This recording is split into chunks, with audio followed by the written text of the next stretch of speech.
যেন যুদ্ধ আর রাজনীতির নাট্যমঞ্চ, এক হাতে সহানুভূতির হাতছানি, অন্য হাতে হিমশীতল নিষ্ঠুরতা। গাজার আকাশে একের পর এক বোমা, গুলি, আর সেই বিভীষিকার মাঝে মার্কিন প্রেসিডেন্টের মুখে শান্তির বলি। ট্রাম্প প্রশাসন একদিকে প্রকাশ্যে হামাসের সঙ্গে সমঝোতার নাটক সাজায়, নেট দুনিয়ায় ছড়িয়ে পড়ে নোবেল শান্তি পুরস্কারের লোভের গুঞ্জন, অথচ বাস্তবতা ত্রাণের নামে শুরু হয় নতুন খেলা।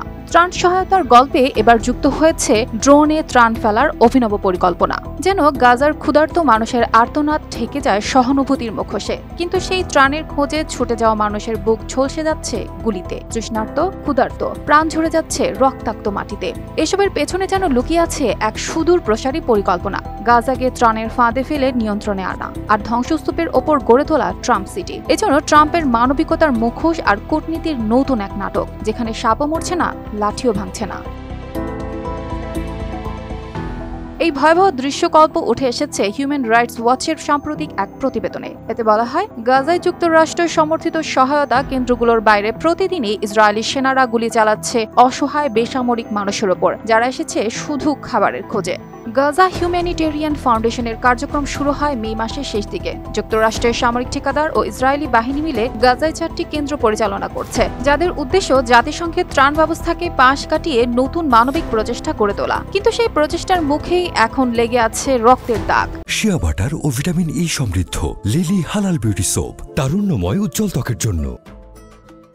হিউম্যান রাইটস ওয়াচের বেলকিস উইলে বলেন, এই ত্রাণ ব্যবস্থাকে এখন রীতিমতো সামরিক নিয়ন্ত্রণে চালানো হচ্ছে, যেখানে সহায়তা বিতরণ মানেই রক্তপাত।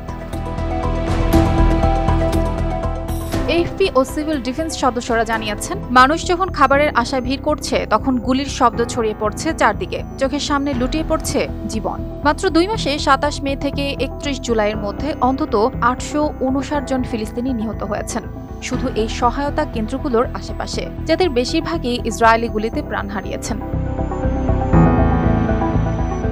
হিউম্যান রাইটস ওয়াচের দাবি অনুযায়ী এটা কেবল অবরোধ নয়, বরং পরিকল্পিত হত্যাকাণ্ড। তারা বলছে, ইসরায়েল শুধু মানুষকে অনাহারে রাখছে না, বরং যারা খাবার আনতে বের হচ্ছে তাদেরকেও হত্যা করছে নিয়মিত।